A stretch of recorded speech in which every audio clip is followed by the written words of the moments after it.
কারণে মহান আল্লাহ পাক রব্বুল আলামিন কোরআনের সূরা নাজমের 24 নম্বর আয়াত উনি অবতীর্ণ করেন। উনি বলেছেন যে মানুষ যা চায় তাই কি সে পায়? মানুষ যা চায় মানুষ তা পায় না, কখনো পায় না। কারণ এটা কিসের? সূরা নাজম 24 নম্বর কোরআনের আয়াত, অলঙ্ঘনীয়, ইউনিভার্সাল ট্রুথ। এ কথা কখনো বিফলে যাবে না। মানুষ যা চায় মানুষ ঠিক তখনই পায়, মানুষ তাই পায় যা সে চেষ্টা করে। What is life? আমরা আলোচনা করব মূলত কি নিয়ে? আমরা লাইফ নিয়ে কথা বলবো, তাই না? আমার কাছে লাইফের মিনিংটা একটু ভিন্ন। আমার কাছে লাইফের মিনিংটা আছে life is the matter of choice. জীবন হচ্ছে আপনার পছন্দের বহিঃপ্রকাশ। আপনি নিজেকে কি হিসাবে দেখতে চান? আপনি কি নিজেকে রাজা হিসেবে দেখতে চান নাকি আপনি নিজেকে প্রজা হিসেবে দেখতে চান? আপনার পছন্দের বহিঃপ্রকাশ যে আপনি নিজেকে কোন জায়গায় দেখছেন। দেখেন, জীবন বলতে আমরা যেটা বুঝি সেটা হচ্ছে লিভিং ইন ফ্রিডম এভরিডে, অর্থাৎ আমাদের প্রতিদিনের স্বাধীনতা, সেটাকে বলা হয় জীবন। স্যার আমরা কি কেমন স্বাধীন? বলতো আমরা স্বাধীন না? আমরা তো স্বাধীন। স্যার আমরা স্বাধীন? আমরা স্বাধীন। অ্যাকচুয়ালি আমরা পৃথিবীতে কেউই স্বাধীন না। স্বাধীনতা মানে হচ্ছে কি, দেখেন আমরা প্রত্যেকটা ব্যক্তি আমরা পরাধীন। সন্তানকে নিয়ে যখন আমরা রেস্টুরেন্টে যাই, আমার সন্তান তাকায় খাবারের দিকে আর আমি তাকায় আমার পকেটের দিকে, সেটাকে কখনো স্বাধীনতা বলে না। প্রিয়তমা স্ত্রীকে নিয়ে যখন আমি শাড়ির দোকানে যাই, আমার স্ত্রী তাকায় শাড়ির দিকে আর আমি তাকায় পকেটের দিকে, যে পকেটে কুলাবে কিনা, এটাকে তো স্বাধীনতা বলে না। স্বাধীনতা কাকে বলে? স্বাধীনতা বলে সন্তানকে নিয়ে রেস্টুরেন্টে যাব, আমার পকেটের দিকে তাকানো কোনো প্রয়োজনে তাকাবো খাবারের দিকে, কারণ পকেট ভর্তি, রাইট কিনা? স্ত্রীকে নিয়ে যখন শাড়ির দোকানে যাবো, স্ত্রী শাড়ি নিতে চাইবে একটি, সাথে আমি অতিরিক্ত দেবো আরো দুইটা, কারণ আমার পকেটের কোনো ঘাটতি নাই। এটাকে বলা হয় স্বাধীনতা। Life living in freedom everyday. Okay, আসেন আমরা কেমন স্বাধীনতা আছে আমরা একটু দেখি। আমরা কোথায় আছি এই জিনিসটা আমাদের জানতে হবে। তো আমরা কোথায় যাব এই জিনিসটা যখন আমরা ক্লিয়ার, আমরা কোথায় যাব? ডায়মন্ড হব, তাই তো?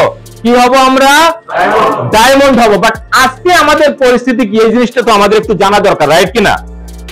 দেখেন, মানুষের 5টা মৌলিক চাহিদার মধ্যে সর্বপ্রথম কি? খাদ্য, সুষম খাবার। জীবন ধারণের জন্য কি দরকার? সুষম খাবার দরকার। বাট আমরা এমন একটা পরিস্থিতির ভিতরে আছি যে জীবন ধারণের জন্য রাস্তার পাশে যে খোলা খাবার, অনেক সময় আমাদের রিজিকে সেটাও জোটে না, রাইট কিনা? দ্বিতীয় যে জিনিসটা দরকার সেটা হচ্ছে সুন্দর পোশাক। সুন্দর পোশাক হচ্ছে সুন্দর রুচির পরিচয় বহন করে। অনেক সময় লজ্জা নিবারণের জন্য বা শীত নিবারণের জন্য যতটুকু পোশাক দরকার সেই পোশাকটা আমরা পাই না। 3 নম্বরে যেটা দরকার সেটা হচ্ছে একটা বাসস্থান।